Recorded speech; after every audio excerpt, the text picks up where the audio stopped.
evening, we are talking about the interfaith movement, the past, present, and future of it. And I want to introduce first, we're from the Interfaith Center. My name is Jessica Laura. I'm the program director. And our mission at the Interfaith Center is to invite people from diverse secular, spiritual, and religious traditions to participate in one another's practices in order to cultivate appreciative understanding and friendship. We seek to unify people around common moral, social, and ethical concerns in order to build a more just and equitable society. And let me introduce our panelists this evening. I'll start with Ruth. Our first panelist is honored internationally for her passionate interfaith activism and leadership. Ruth Broyde Sharone is a filmmaker, a journalist, and author, and is the creator of Interfaith the Musical. In recognition of her contributions to bridge building, Ruth was inducted into the Martin Luther King Advisory Board of Morehouse College in 2013. And in 2015, she received a special commendation for her interfaith leadership from Los Angeles Mayor Eric Garcetti.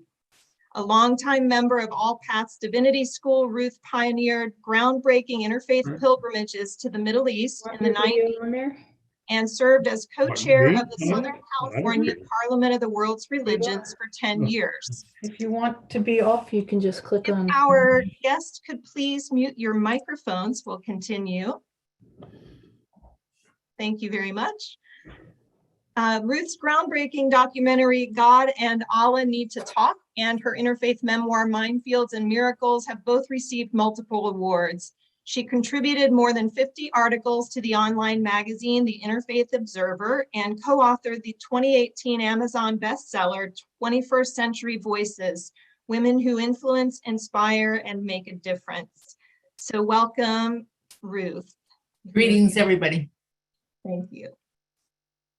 Our next guest is Jay Speights, who is a pastor, chaplain, author, producer, spiritual coach, and community builder.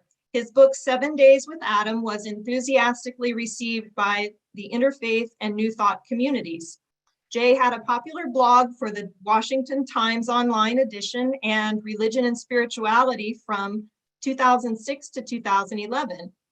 Jay is writing a third book, #IAM. It's based on his recent trip to Benin, West Africa, where he connected through DNA testing with his ancestral royal family and was enthroned as Prince Vidikan Deka of the Kingdom of Alada. Along with an A-list production team, including Oscar and Grammy winner Common and TV and film executive Larry Maley, he is producing a biopic on the life of civil rights icon Fannie Lou Hamer. He's currently the executive director of the new Seminary for Interfaith Studies in New York. And so welcome to you, Dr. Speights. And our final guest, our panelist, is Dr. Dorsey Odell Blake. He was officially installed as presiding minister of the Church for the Fellowship of All Peoples in October of 1994. The Fellowship Church was founded in October of 1944 as the nation's first intentionally interracial interfaith congregation. Co-founding minister Dr. Howard Thurman is considered by many as one of the most extraordinary religious figures of the 20th century.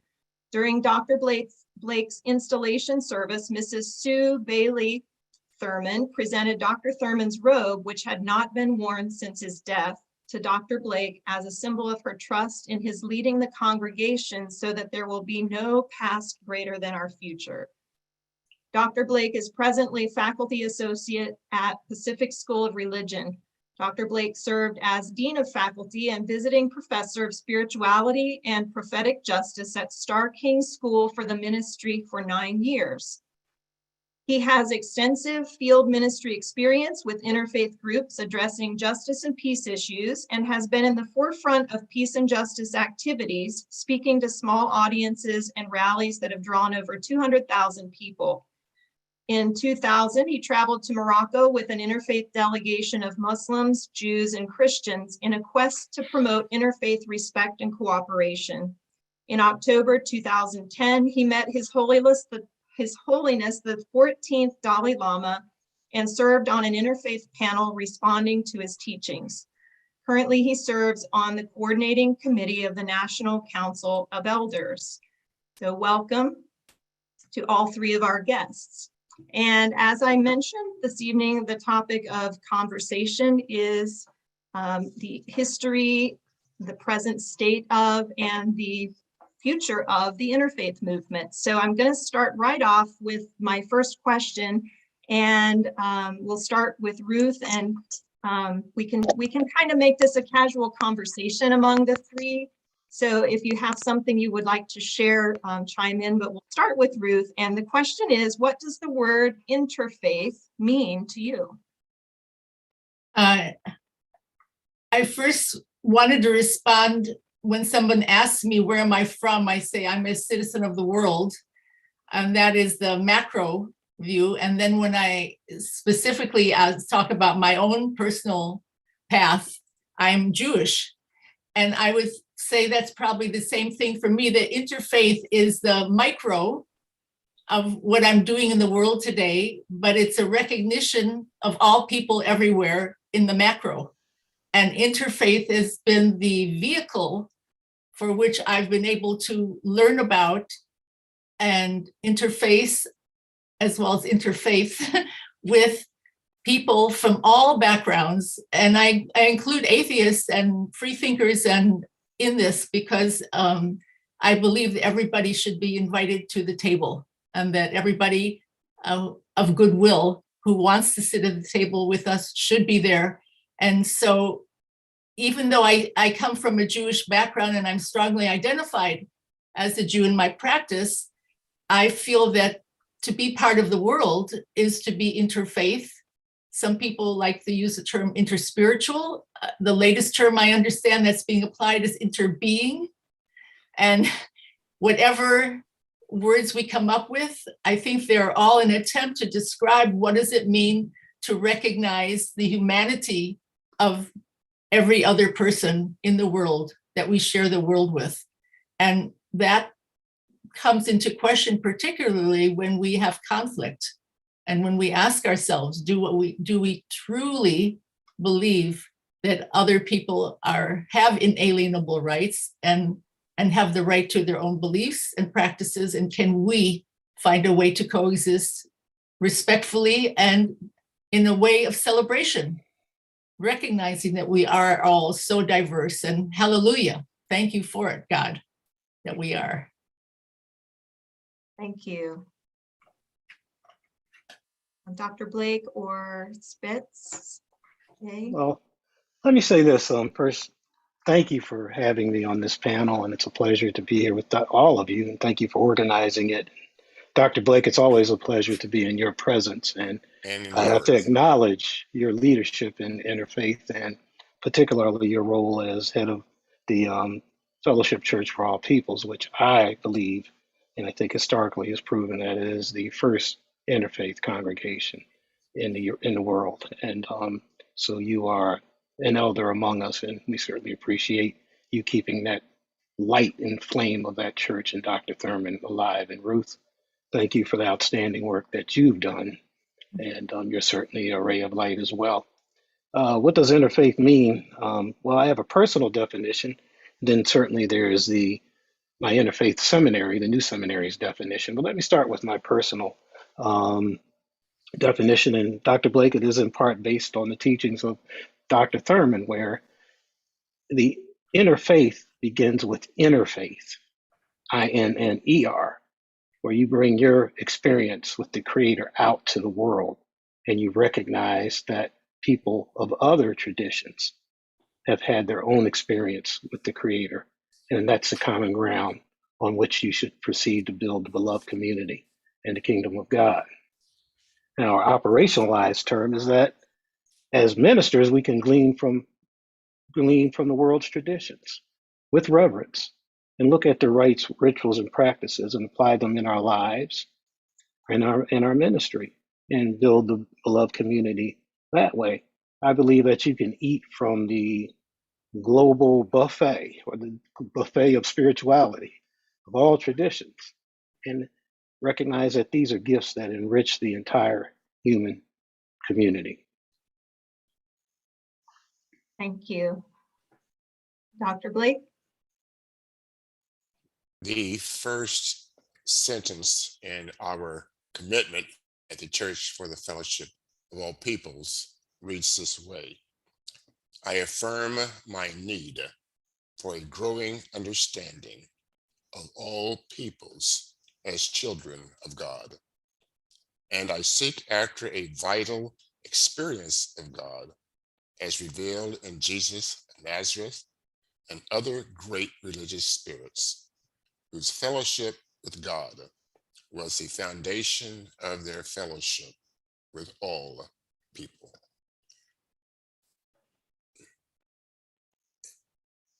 My definition, and maybe I'm jumping ahead, of interfaith right now, it is the most necessary understanding that we must have today to move forward in our world. Much of this is based upon the fact that faiths or religions have been responsible for so much that is negative in the world. It has been behind many of the wars that we have experienced. So my point, interfaith is really not just tolerating, not just being interested, but standing with people of various faith traditions, honoring the insights that we gather from all people. Dr. Thurman, one of the things he really helped me with when I first met him was this idea that what is true in religion is true because it's true. It is not true because it was found in that religion. And that has been a source of inspiration for me since I met him. So what is true in religion, I can accept, I must accept, whether it's in poetry, whether it's in another religion. And so it means, well, I guess I should stop and have your next question. It's hard to stop sometimes. We want to hear everyone's stories too, and that's why we're here. So we're coming into this. Maybe Okay. my next question might make a good segue here. And if you want to pick up with it right where you left off, we can jump around in order to. So the next question that I had was we've mentioned the first church or the first interfaith congregation. But as far as the leadership within the interfaith movement and historically, who are some of the key figures and how and where along that line did you jump on board? And how did I'd love to hear how each of you got involved.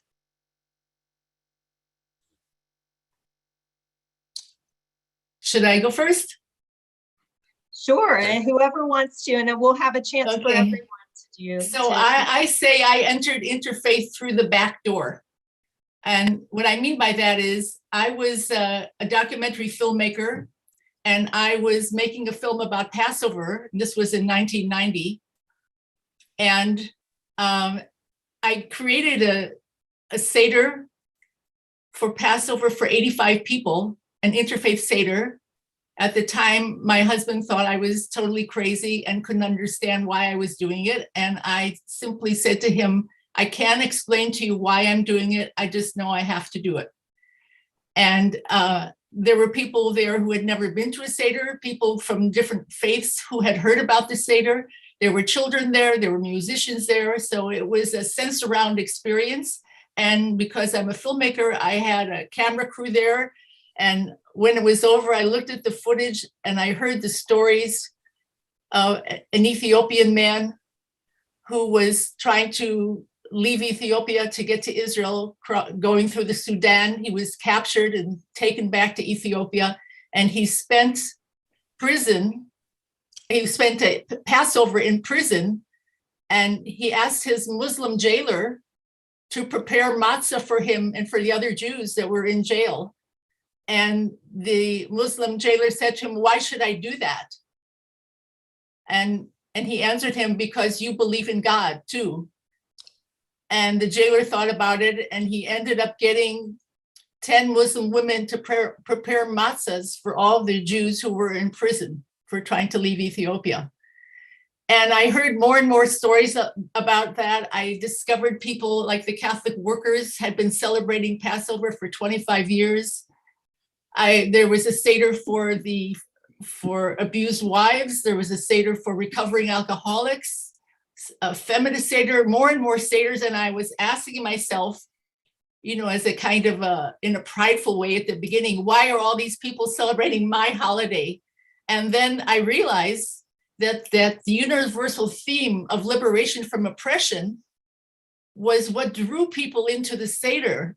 It's true, it was our master story, but it also had in it the seeds for bringing people together, whether they believed in God, no matter what they called God, no matter how they prayed to God. And so I was led to a Passover Seder that was conducted by a Black pastor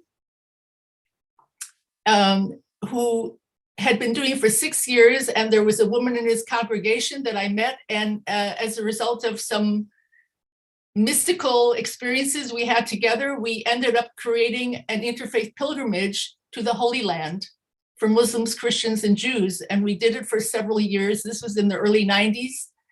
And it was through that experience of traveling together, of retracing the steps of Exodus, of sharing our commonality, our desire to be liberated, that we discovered one another. And you know, when you travel with someone, it's not the same as when you come to an interfaith event and you meet someone socially and you eat together. When you travel together, you get to know people really well.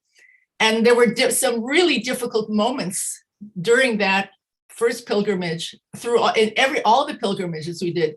But by the time we finished, we were in Jerusalem, went through the Sinai Desert, we got to Jerusalem, and then we had a Universal Freedom Seder with the pilgrims and with people from all over the world who came and sat with us, played music with us, and celebrated the theme of freedom together.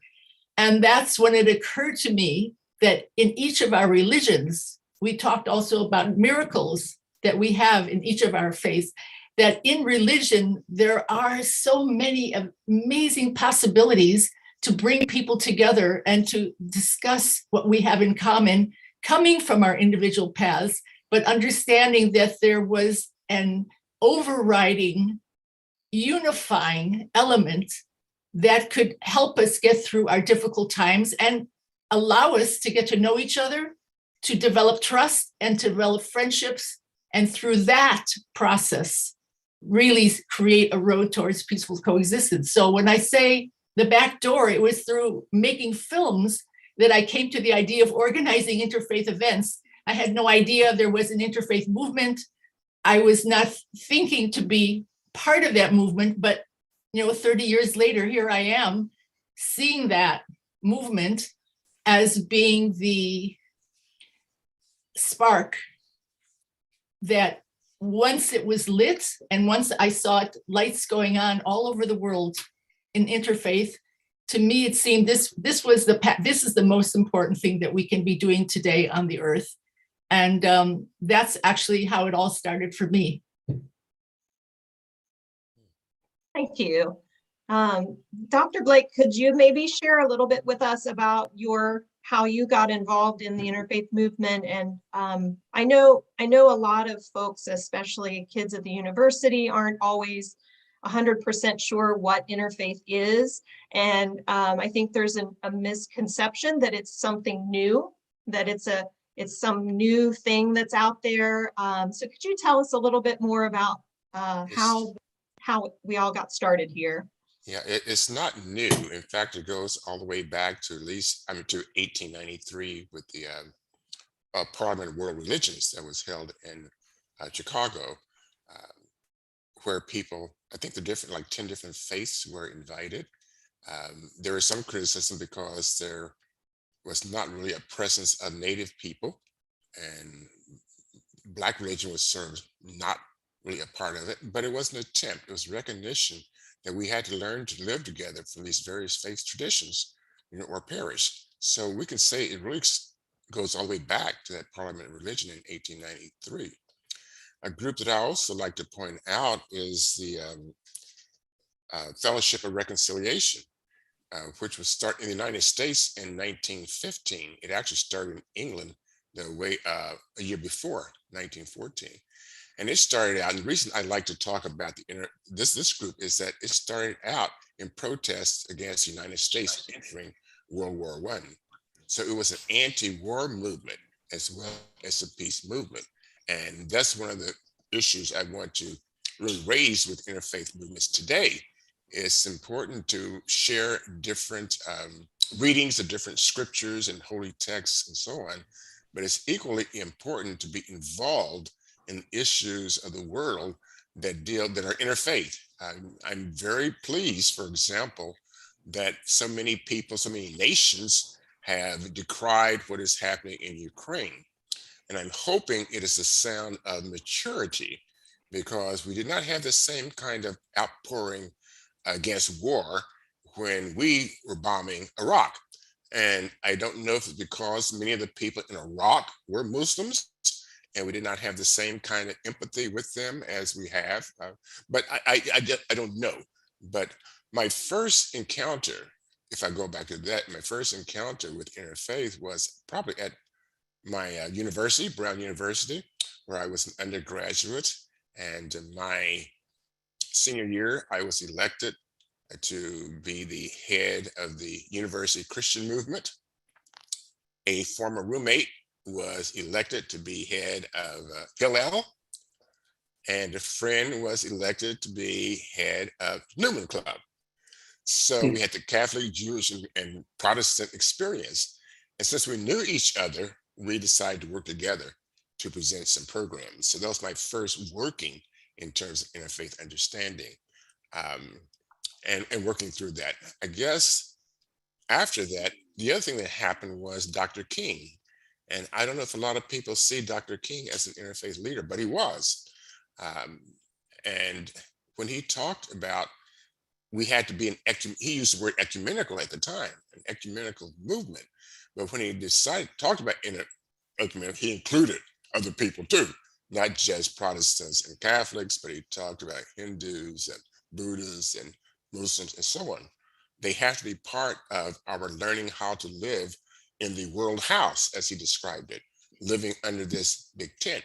It was absolutely necessary for people to respect the religions of all people. So that was even before I became involved with Dr. Thurman and the Church for the Fellowship of All Peoples. It was this understanding that we can't move along, we can't move forward until we not only tolerate other religions, and that's the important thing about fellowship, not only tolerate people from different religious backgrounds, but we celebrate them. And not only do we celebrate them, we say that they are absolutely necessary for us to become the fullest human beings that we can and need to become.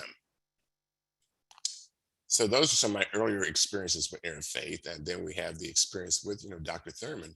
And the essence of our church was the fact that Dr. Thurman really felt that if people from various denominations, various faith traditions, various nationalities, various genders, various ideologies, that if they came together and had these deep explorations of the spirit, that would emerge among them a sense of common ground, which would undercut all the divisions by which we are labeled and the divisions that we accept.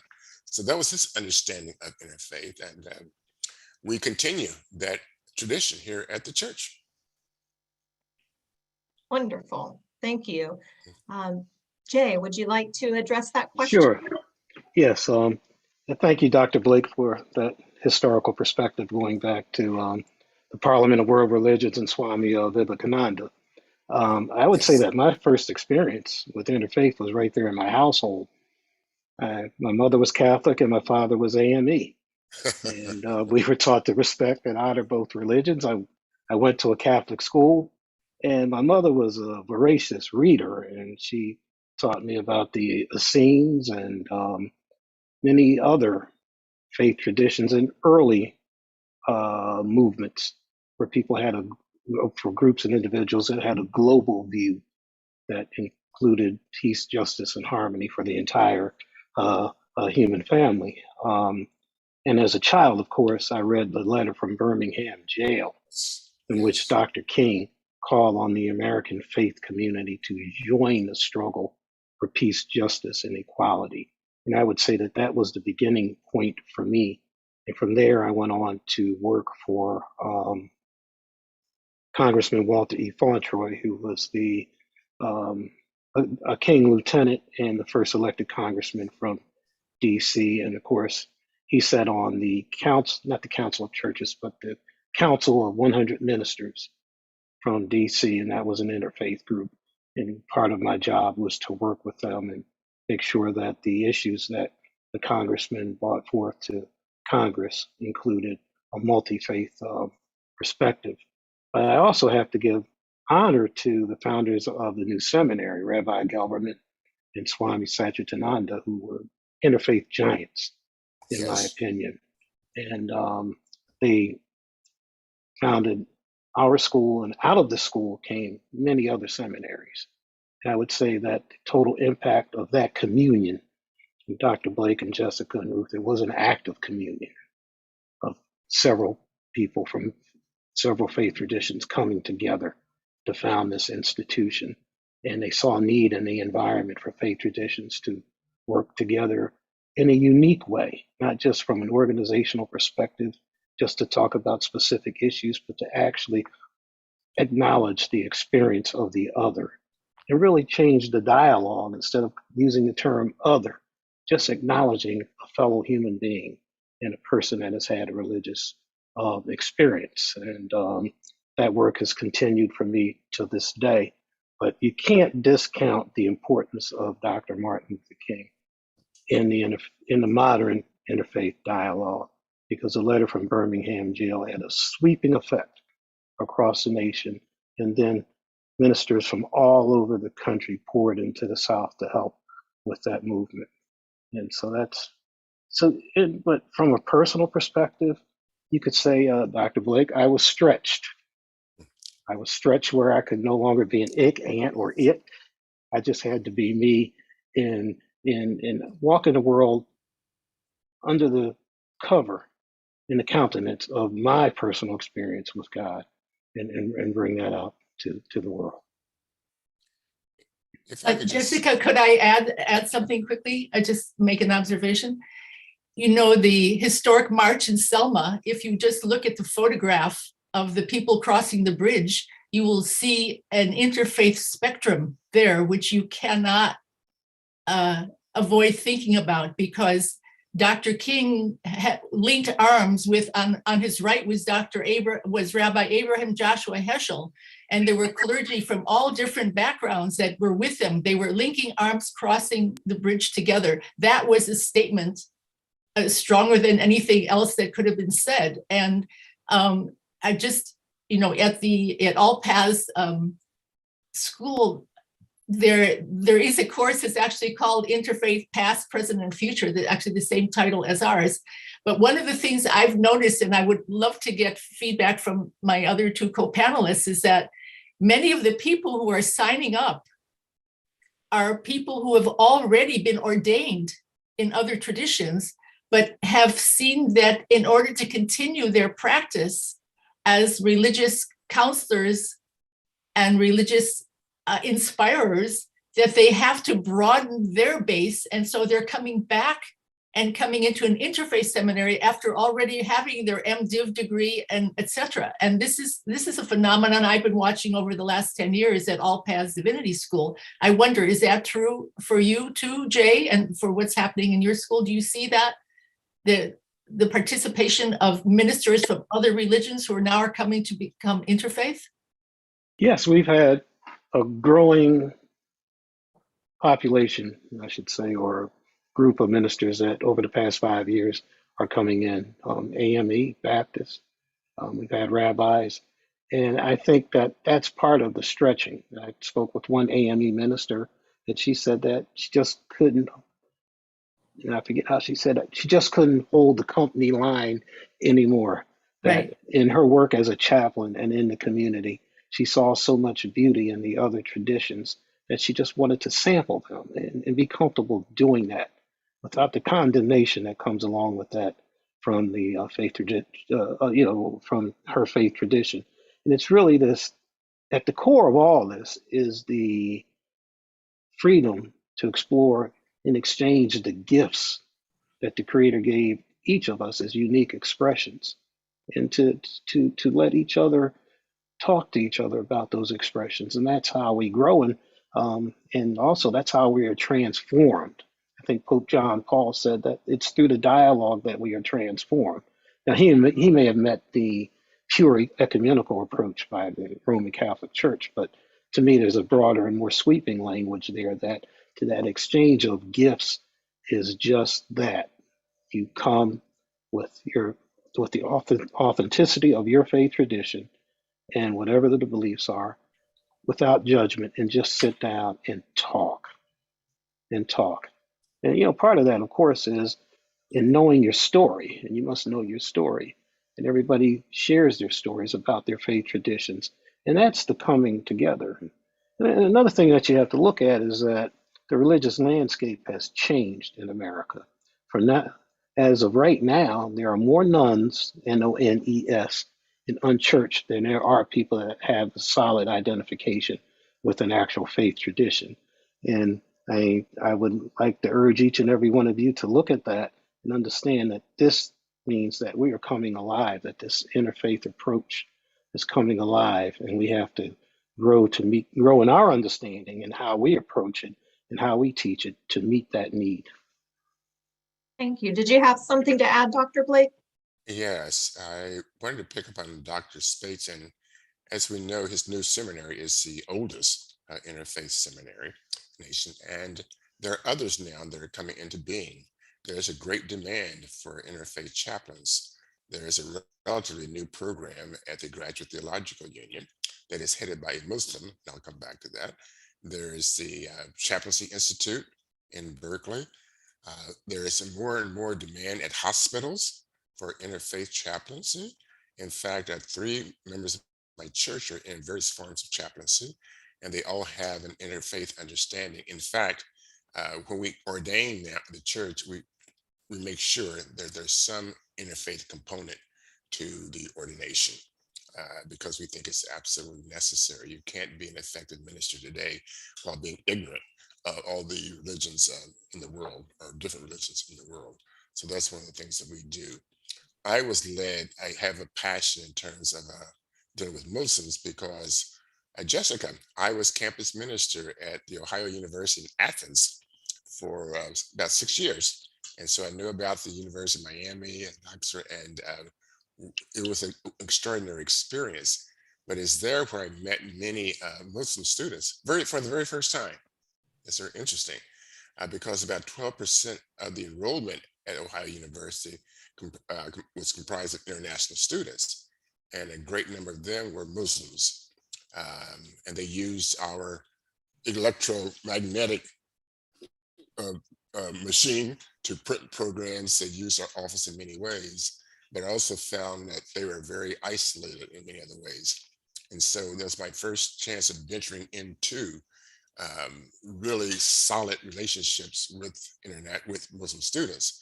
In fact, there was a restaurant on campus which was owned by a fellow from Syria, and I think his daughter had married a Palestinian fellow, and so I would go there for lunch a lot of times, and it became my office. And there's one student who had not seen me in a couple of weeks, and there had been something very serious going on in his life. And when he saw me, he said, "Where have you been? I expected to see you." And I said, "I was sorry. There were a lot of things that were happening, and I had not been able to go there." But they began to see me as an advocate for them. And I did. I had to advocate for them to the dean, to many other people, because they were not part of the power structure at the university And there are a lot of needs that they had which were going unmet. So I became very personally involved in that, in terms of understanding more the experience of Muslims in the United States.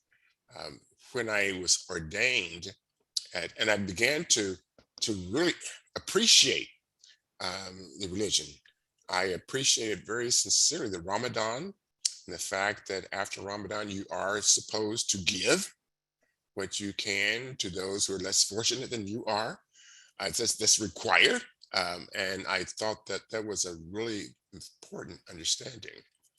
I just quickly, a little story was that when my father became ill, he was a preacher, minister, and when I was talking with a lot of the American students and other people, said, "Well, what are you going to do?" Because they were living in another place, and you can go there, blah blah blah, and whatever. And when I shared it with some of my Muslim buddies, what was happening, they all of them said automatically, "Oh, so now he comes to live with you." I mean, I've been debating. They said, "Yes, he took care of you when you were little, and now it's your turn to take care of him." And it was this understanding of the family and obligation that I had not heard from any of the Americans. They're all saying, "Well, yeah, and what kind of you with your parents, you're a certain age, and what about relationships and all that?" But every last one of them, no, he comes to live with you because he took care of you, and now it's your turn. So I learned a lot, and I'm going to quit because I learned the Adhan, which is the Muslim call to prayer, which is to me the most arresting call there is. We had Yes, it somebody is. to do it I had a fellow to do it at my installation service at Fellowship Church. And it's amazing how people responded to it. Right. To the extent that, I have told the congregation here that whatever memorial service there is for me, when I move on, I want that call as part of it. It became so critical that we once had a big celebration, and we had a Jewish person playing the cello. We had African drumming, and it was really wonderful. Everything was wonderful. But at the end of the service, there were two people who came to me and said, "Oh, Reverend, the service is really excellent, but why didn't you involve the imam?" And one other said, "Well, it would have been even better if we'd had the imam who part of it too. What happened to the imam?" And I had to tell them both that he had passed, and that's why he was not there. But what I'm saying, it became such a part, not a superficial part, but it moved people also in the congregation. It did something for them, and it became part of who we are and were as a congregation. Thank you. Excuse me. I want to make sure we cover the last two questions, and we are starting to run short on time. So I'm going to kind of throw them out there as a double question. Is for each of you, what do you think are the most pressing issues for interfaith communities to be looking at and talking about? And as an interfaith community, where do you see, or what are the opportunities of what interfaith as a movement can grow into? So we've looked at the past. Let's talk about the current and then the potential for the future for interfaith as a movement. Well, I'll start if I may. The first thing I think that we have to address is this pervasive enemy thinking that's sweeping the globe. If you don't pray like I pray, see God like I see God, then you're my enemy. And we have to address that in a number of ways by building the strength of our communities, but we have to start impacting public policy. We have to start speaking to the leaders that make public policy. We have to show them those Pew Research reports that say there are more. And I claim the people who are nuns and unchurched, I claim them as being part of the interfaith movement, because the interfaith simply means that you have taken a step towards, and I think it's a mystical step, a step into mysticism, where the confines of organized and religion, those that have a hierarchical leadership and tenets, rigid tenets and the like that you must follow, a step to this independent thought to have your own experience with God. That's who I see these people being. And I see a dissatisfaction with the way that God has been presented to them in Western society. And we have to make these leaders, these civic and political leaders, aware that this group is out there, and we have to make inroads to bring them into, design ways rather, to bring them into our communities and into our churches and so forth. And in looking at the future, I think that we have to start having a stronger structure within our community. We have to organize. I'm not saying we have to have a council of churches, but we have to have an organization where we're talking to each other and we can look at these trends and divide ways to address them.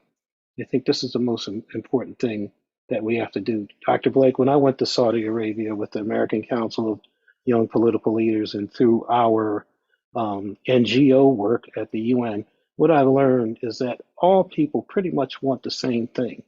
It's Yes. the divide is with the leaders. Everyone wants to be able to practice their faith and cultural traditions free of fear, judgment, and harm. They just want to be left alone to be who they are and do whatever it is they want to do and express their ways uniquely and securely. And that's pretty much it. I think that that's where we need to go. That's what we need to look at. I've even coined a phrase. I think Cardinal Grove talked about ecumenical ecumenism. I want to look at interfaith ecumenism. So I'll let you all think on that one for a while. Interfaith ecumenism is where we need to go.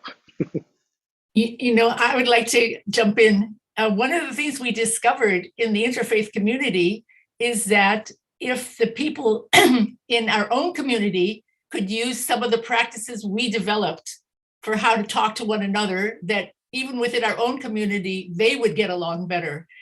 But what I see happening in interfaith and the movement is there's still a problem about inclusion. And when I wrote the first song for Interfaith the Musical, I included at least 15 names of different religions in that first song.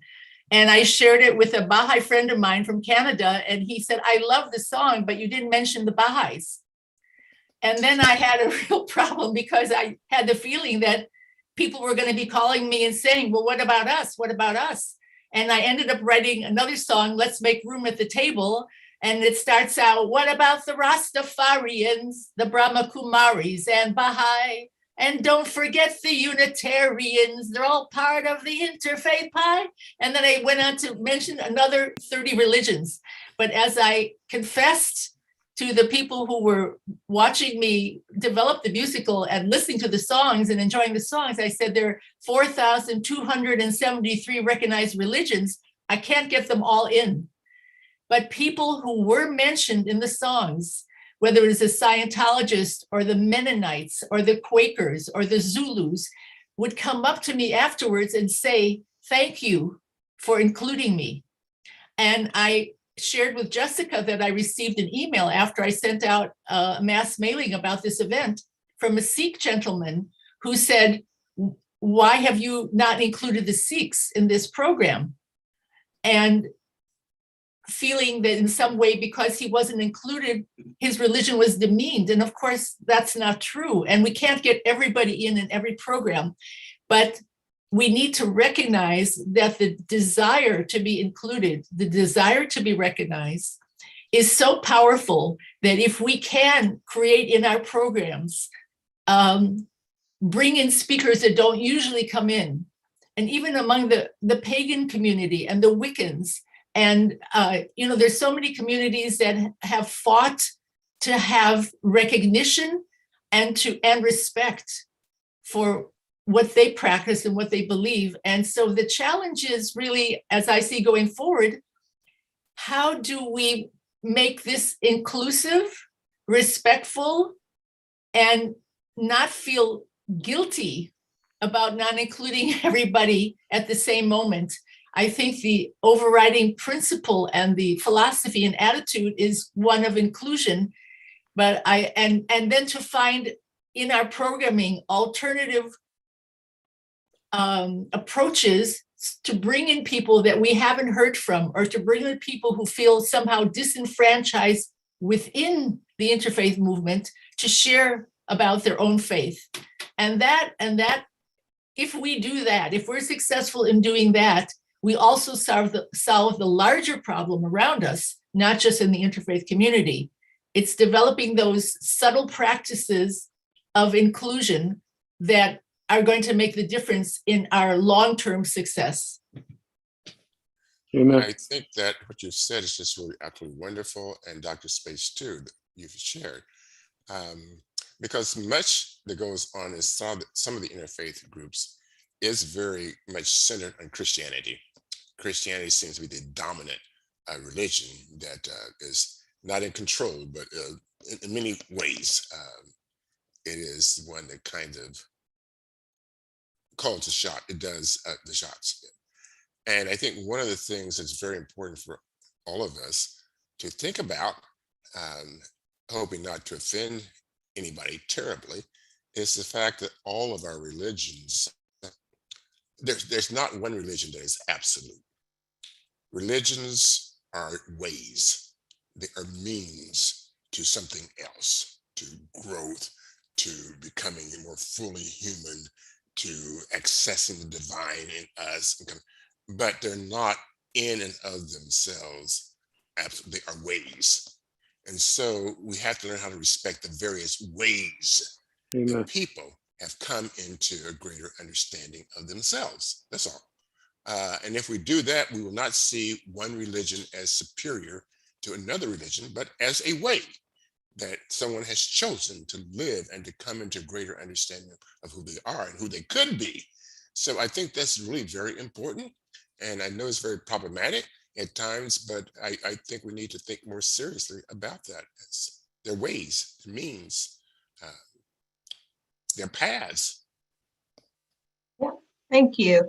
I would like to, I'm looking through the chat and some of the comments and questions. This is posed as more of a comment, but I'm going to I'm going to flip it into a question. And it is excellent points about the need to be loud to political leaders.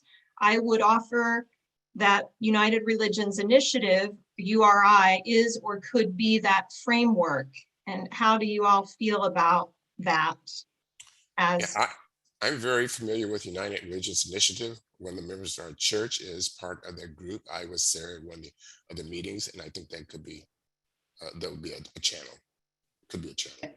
I want to also add, yes, definitely. And one of the things that I've watched as the interfaith movement has grown is that each major religion, each major organization fulfills a different purpose. So the Parliament of the World's Religions originally was a convener and continued to be a convener. The Religions for Peace was more about dealing with heads of state and issues of religion. And URI was the most grassroots, the most in the trenches organization because of its cooperative circles, which now number over 1,000 in the world. And they have different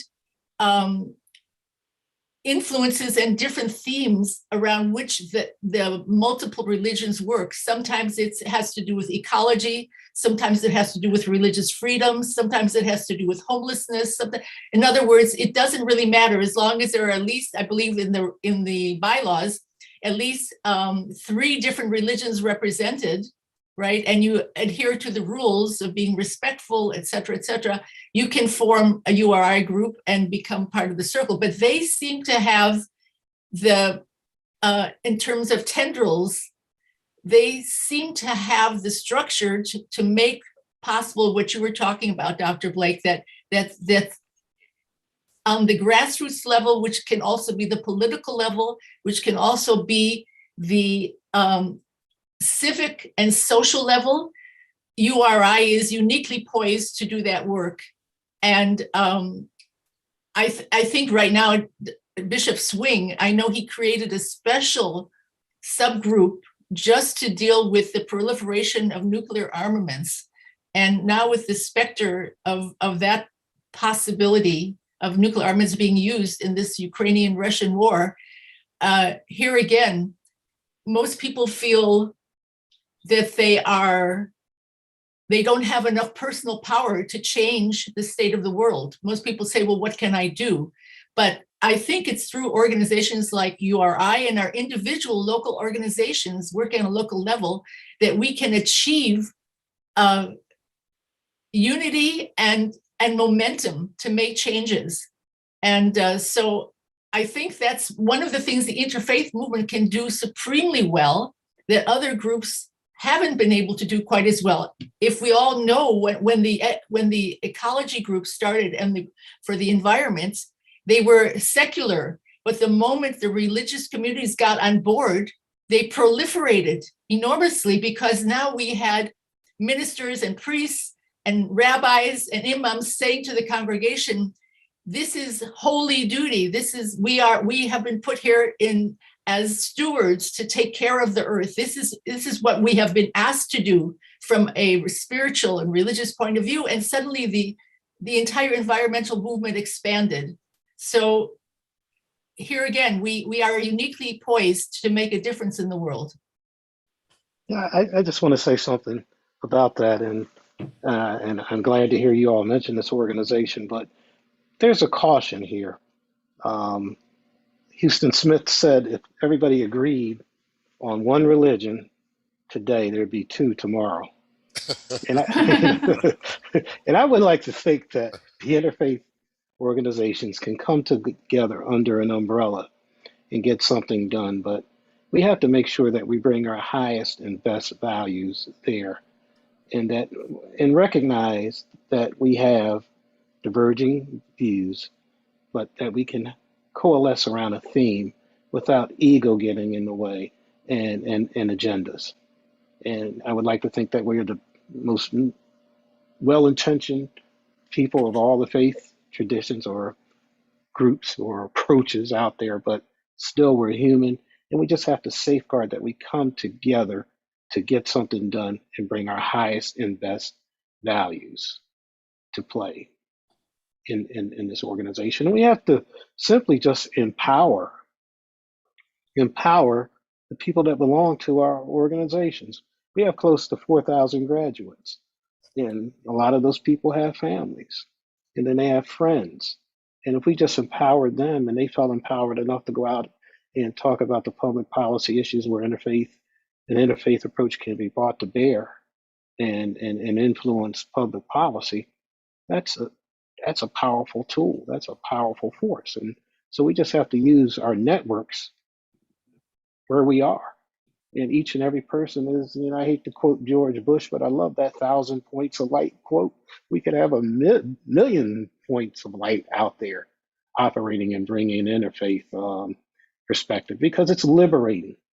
Once you see that you can step out of a box and you're free to explore God and other faith traditions and see the beauty of them, it's liberating. And that is the beloved community. That's stepping into the beloved community where we can all achieve our wholeness and fullness. I think one thing we should point out that all the interfaith organizations, the global ones, have been collaborating with each other in new ways that we haven't seen before, where they appoint people on their board who are the heads of the other organizations. So even within those global organizations, there is this direction towards collaboration. So I agree with you, Jay. I think that multiple collaborations is what we need. And your graduates are perfectly primed. They've been educated wherever they go, they will make a difference. All the graduates from all these schools. That's right. Yes. There is a question in the chat that's sort of similar to what you were just talking about, but maybe slightly different. So I'm going to throw this out there. If interfaith is organized, doesn't it risk becoming like any other religion that started as a movement, or that started as a religion and became a movement? And then the other question along with this is, but is interfaith a religion? So, and this is a good question, because among my colleagues, I have had this conversation multiple times, that when you tell somebody what it is that you're doing, a lot of folks really don't truly understand what it is. Is it a religion? And so I think we've kind of defined what it is, but very loosely, and maybe that's for a reason, because there are multiple ways to look at interfaith. It can be just purely educational, and then it can go over into the spectrum of being a type of, I think the term sacred activism is being used now, or peaceful activism.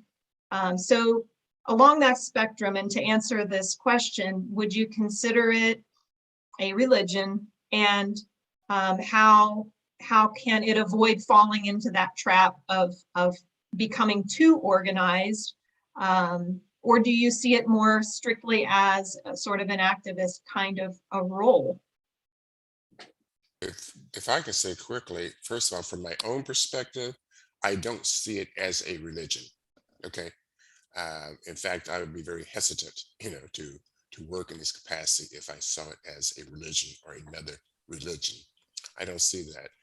And it does face the problem that all, as in movements face, is that they become institutionalized, and then they're more concerned about the institutionalization, the continuation of the institution, than what they were called to be in the first place. So one is to always try to have people coming in from the outside and elsewhere raising questions. It's important to have in the consciousness of the organization that it is a movement. Now, we have used that word a lot tonight, movement. I am not sure all of the interfaith groups that I work with consider themselves a movement. I think many of them see themselves as an interfaith organization. And that's where your point is so on target, Jessica, because an organization is very different from a movement. A movement is fluid. It can change. It is spontaneous. Organizations are solidified, And so I think that's my answer. I'll stop there. Well, thank you, Dr. Blake. And you said a lot of what I was going to say. And for us, when I say us, the seminary, the new seminary, it's an approach. Yes. It's an approach. It's a liberating approach. It's a liberating approach to how you see the world and how you see religion and spirituality fitting into the world. And we don't want to change that pure approach.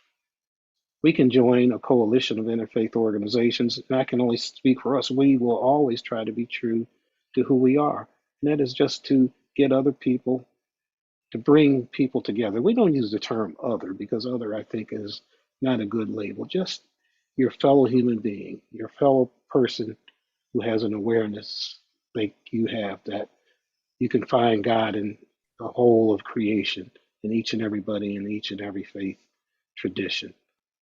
Yes, we should be more organized in the interfaith community, but not to step away from the ideals that brought us to where we are, which is an expression of the gifts of diversity, and a recognition that the diversity that exists in the global religious spiritual community is an enriching blessing.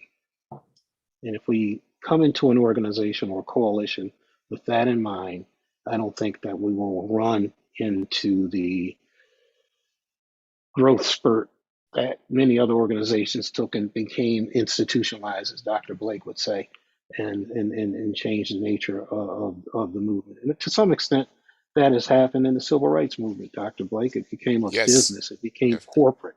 It became polluted with the mandates that an institution has to survive and you keep your job. The freshness and the edge that it had when it was a pure movement, to me, has been greatly diminished. I just wanted to add that I spent a day with 35 interfaith leaders northwest of the United States trying to determine what interfaith was and whether we had the right word for it and how we would define it. And is it also a faith practice? Because there are communities that get together to practice faith, interfaith, and there are other people who just see it as a melting pot or as a way to bring people of different faiths together to share their practices, and other people see it as a way to galvanize people power in order to make a difference in the society, the larger society, for issues that confront us all.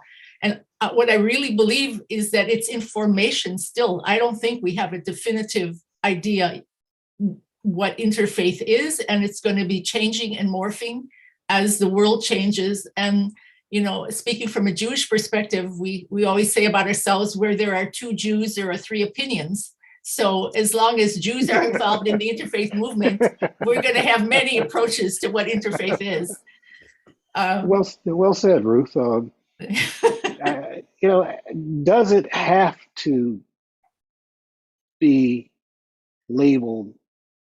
Does it have to be close, specifically defined? The beauty of it is that everybody can feel comfortable with it because we're transcending the labels and all that comes with the labels. What divides most of the world are labels, because once you embrace a label, you embrace everything that comes with it. You know, Dr. Blake, when Howard Thurman went to India, he was well aware that he was representing Christianity, and I believe that's where he I guess brought more into focus Jesus and the Disinherited, and that he said he had to reframe his thoughts and his approach to Christianity and see Jesus as an object and not as a subject. And for me, that's one of the most beautiful things that I've had, because as an African American, I turned away from Christianity for a long time. And until I read Dr. Thurman, I felt that I could re-embrace Christianity and do it in a way that I was comfortable with it. And it was through that I found that Christ applied across the board to all faith traditions, that the words of Christ, the Christed one, could be found in all faith traditions. And that's the beauty of it. We have to see the universality of our approach and the pureness of it, because it's not it's not in a canned, neat box that's tightly and specifically defined, and the cover is never removed off of it. The growth is stifled. I think Dr. Thurman said that a community dies if new life isn't breathed into it, and you have to constantly grow and expand. But if you grow and expand, more, you become more of what you are, not less of what you are, if that makes sense. Yes. Become more of what you are, not less of what you are.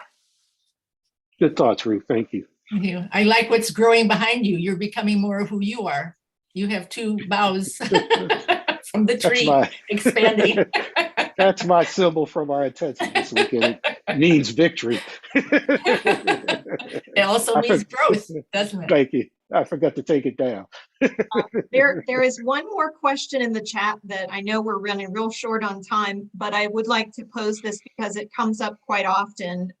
Isn't there an immensely broad spectrum in world religions and faith traditions in terms of claims to uniqueness or the truth? And how does one accommodate the stricter religions and faiths? So, yeah, I'm not going to add on anything. I'll let that go.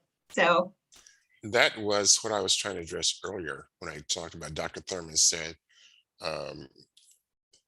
what is true in religion is true because it's true and not because it's in that religion. But the other thing it is important for us to understand is that not everybody's going to come along with interfaith, and we have to understand that. We'll never have all the people, all the voices, and that is not necessary to have all the voices, but it is good at times to not have all those voices, because if you are a movement, you have to sort of move with those people who are part of the movement, and you can't bring in everybody, the opposition, who will stifle the movement. That is the strategy. So I do not try to find everybody. I don't have the time. I don't have the energy. I don't have the resources if you're talking about a movement. I love this one more sharing from the chat. The Tao that can be named is not the true Tao. And then she says, yes, the interfaith that can be defined is not the true interfaith. Who said that? That's beautiful. I wrote a song that says, I can't tell you what interfaith is, but I can tell you what it isn't. And in some ways, that is a wonderful way to define interfaith. You know, it's not gospel, it's not a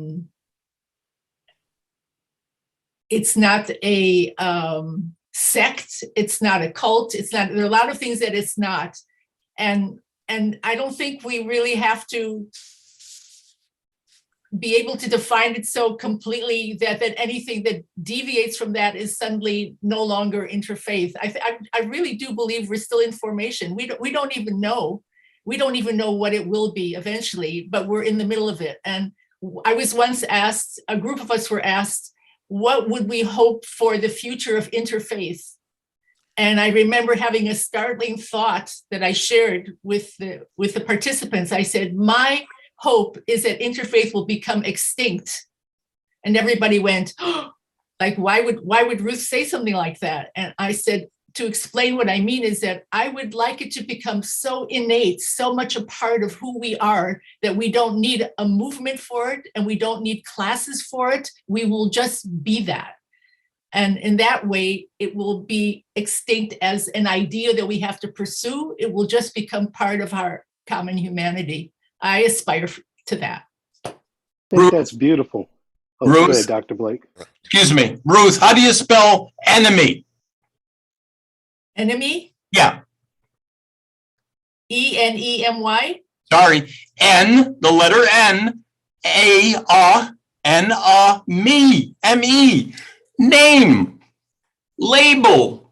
That's always been the problem. You mentioned it there, Dorsey. Yeah, label, name, enemy, me. Yeah. Yes.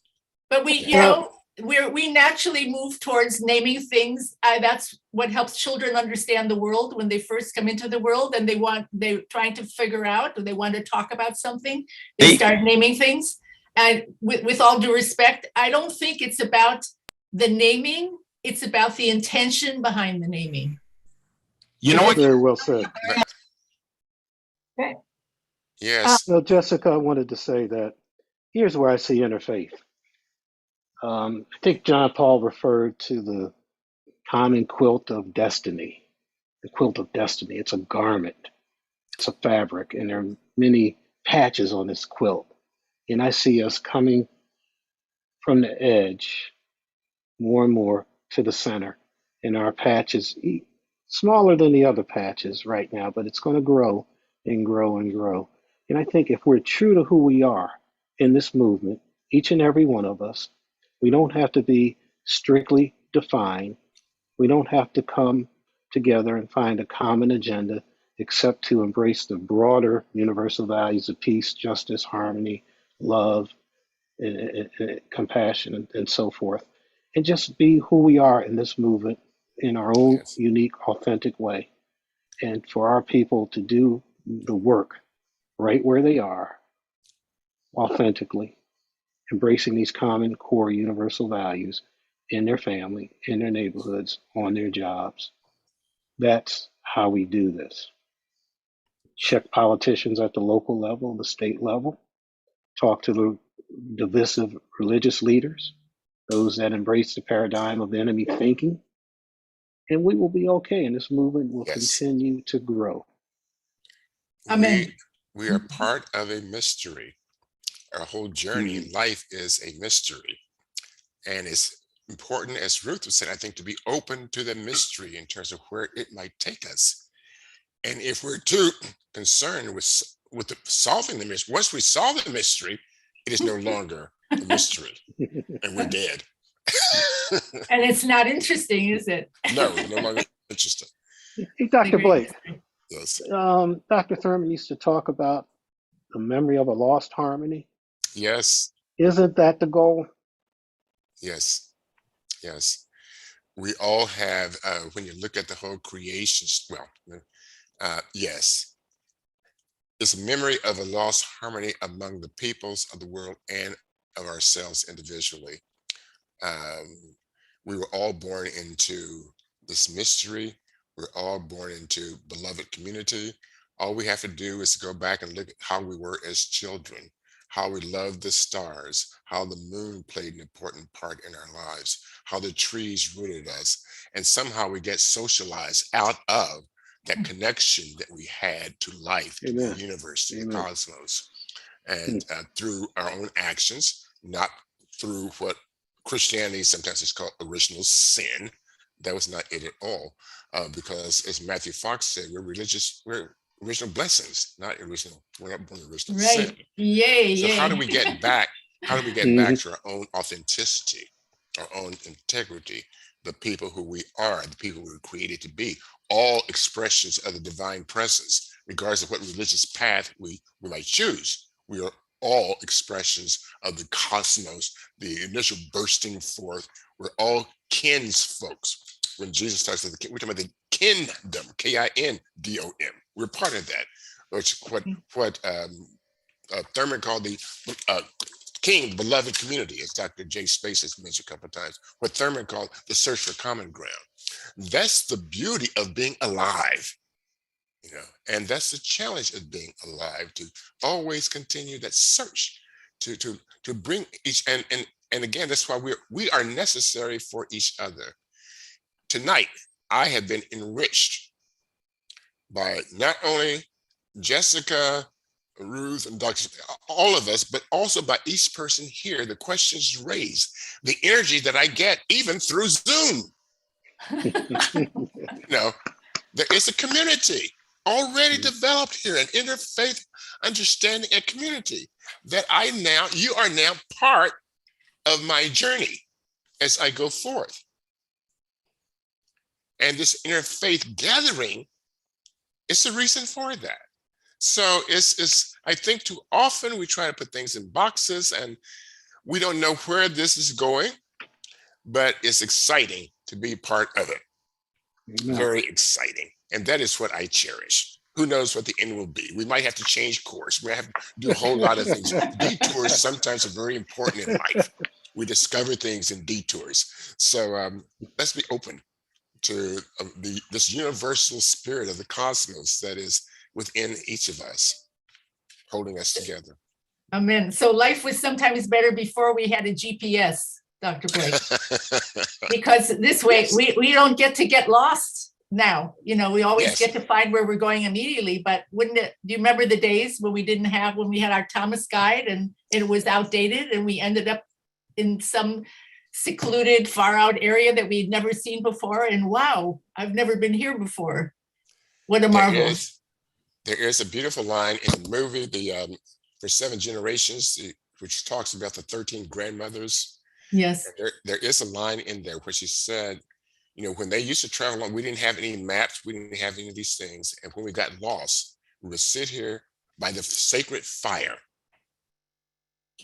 We would pray and we would find the way. Find our way, yes. Wonderful. Before we finish this evening, I would like for you, Ruth, if you would, to tell us just a little bit more about Interfaith, the musical. Where can it be found? And when is it going to be coming out? And then I have a song from the musical that I would love to share as our kind of like our closing credits. We'll roll that and let some people take a look at it because it's really fun. Well, the marvel about the musical is that I had no plans to write it, and I didn't know I had it in me. And it was a result of walks I was taking where I had what I call a cosmic download, and songs started coming out that all had to do with interfaith, not just with the joys of it, but also the challenges of it. And after a while, a friend of mine who's a professional musician, composer, he said, Ruth, you have a musical there. And I was stunned, but I thought about it and I thought, well, after 30 songs, I guess I do have a musical. So I'm just finishing writing the libretto with a co-writer, and I hope it'll soon be on stages of theaters near people. People really want to see ourselves on the stage, as magnificent as we are in our diversity, cultural and religious diversity. And the song that we're going to share right now is a result of probably the interfaith movement. It's about being a hybrid of people who have adopted to follow more than one religion simultaneously, And the rest of the world may be puzzled, including the researchers from the Academy of American Religion. They research this group and they don't understand how they can do it. How can they follow? How can you believe in one God and be a Buddhist at the same time? You know, how is it possible? But the people who are following multiple paths at once have no problems. It's only the people who are researching them that are having the problems. So the name of this song is I'm a Buju. And I hope you enjoy it. And you can go to the website, interfaiththemusical.com, to hear more songs. And as you mentioned earlier, Jay, Dr. Speights and Blake, we were talking about harmony. There is really no better way, or perhaps this is one of the most powerful ways to reach people through music in ways that touch the heart, that academic sessions and reading and all that are very helpful and stimulate our minds. But when you get a group of people together and you hit a tuning fork and everybody in the room resonates and starts vibrating together because of music, you know you've reached such a deep place. And I hope that we can all be in that deep place in the work that as we continue to grow the interfaith movement. And thank you so much for this opportunity to be with all of you. I'm a Buju. Thank you. And thank you again to all of our guests this evening.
Yay, thank you.